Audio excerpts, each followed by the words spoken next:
For a team whose starters rank 11th in the National League in ERA, it's hard to be convinced that Philadelphia has too many good arms. But Pedro Martinez is on the way. He fanned 11 without walking a batter in his last minor league start, forcing GM Ruben Amaro Jr. into a bit of a corner. Amaro joked about going into a six-man rotation, but more realistically, one big name will be the odd man out. Jamie Moyer's 5.55 ERA is second worst in the National League. A good start today might be the only thing keeping the 46-year-old out of the bullpen. And Moyer left to a standing ovation after allowing 11 hits in 5 innings, but only 2 earned runs. Runners on the corners in the bottom of the first. Ryan Howard, look at Jeremy Hermida go up and rob him of extra bases. Then not only that, doubles off Shane Victorino from first base. Runs still scored, but bad start for Victorino, and it got worse for him in the 7th. This has got to be some sort of record. Gets thrown out, arguing from center field in the middle of an at-bat. No word yet exactly what he was disputing, but home plate umpire Ed Rapuano had had enough and thumbs the flying Hawaiian. Same frame, Chris Coughlin with the bases loaded.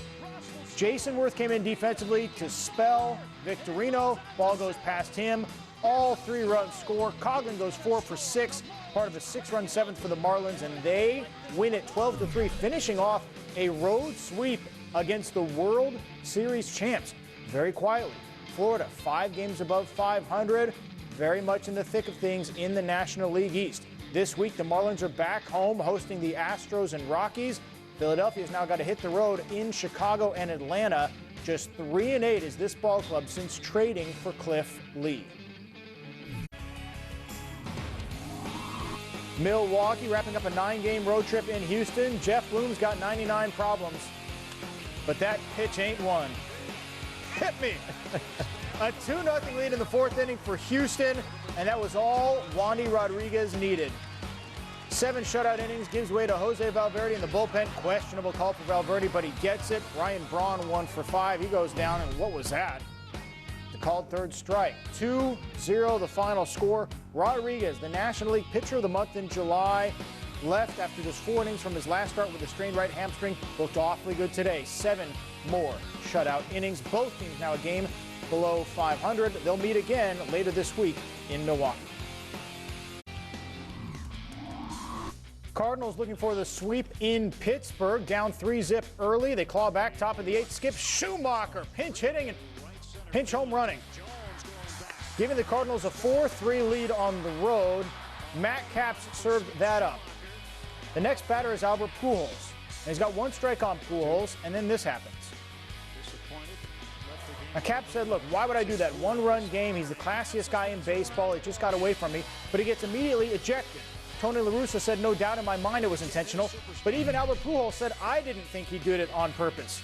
Either way, Caps gets the thumb. Pirates get swept 7-3 the final score. First time St. Louis has done that to the Bucs since September 2007. This week, the Cardinals are back home against the Reds and Padres, while the Pirates hit the road in Denver and Chicago. What a tennis match in Washington, D.C. The finals of the Legg Mason Classic. Here we are 3 weeks before the U.S. Open. Andy Roddick, the top seed against the defending champ, Juan Martín del Potro, 2 of the best servers in the game. And Roddick on his game early. Looking for a break midway through the first set. Come to the net as effectively as anyone and takes the first set 6-3 with 1 final ace right third. Moving to the second set, though, del Potro had already earned 1 break, and now looking for a second on set point. It's so tough to get the ball past with that reach, and he induces the error. So we're tied at 1 set. You play best of 3 unless it's a major.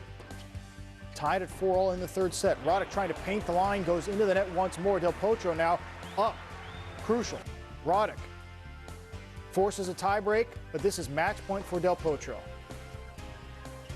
Raises the baseline and then power forehand to win it. Roddick challenges the call, but it goes to Del Potro. 2 guys who are 5-6 in the world rankings. Del Potro with a big win. Becomes the first repeat champ there since Agassi in the late 90s. Still to come,